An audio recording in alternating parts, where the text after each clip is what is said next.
The learning experience that brought me the most joy still glows clear in my head. It all started when I was looking for a service opportunity in my area where I could get some consistent service hours.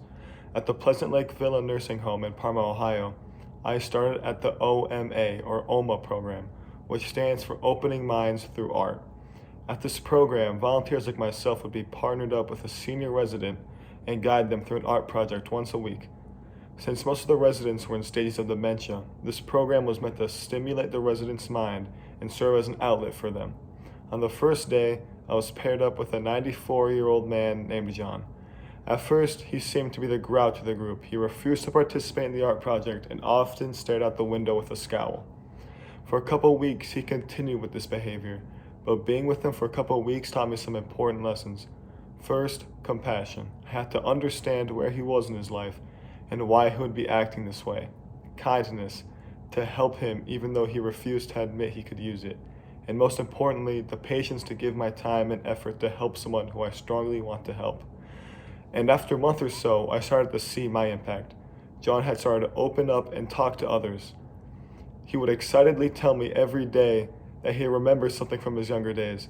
He talked about the golf tours he went on. He told me stories from his time in World War II, and even told me about his days serving as an altar boy. But what struck me most were stories and vivid descriptions of the murals he painted on his basement walls. He talked about these the most by far, and I could tell that he was really passionate about it. And that passion translated to our OMA session, where he painted with a smile on his face that his daughter said she hasn't seen in years. This is when I realized what I had learned from this whole experience, that one person's effort is all it takes to change the life of another.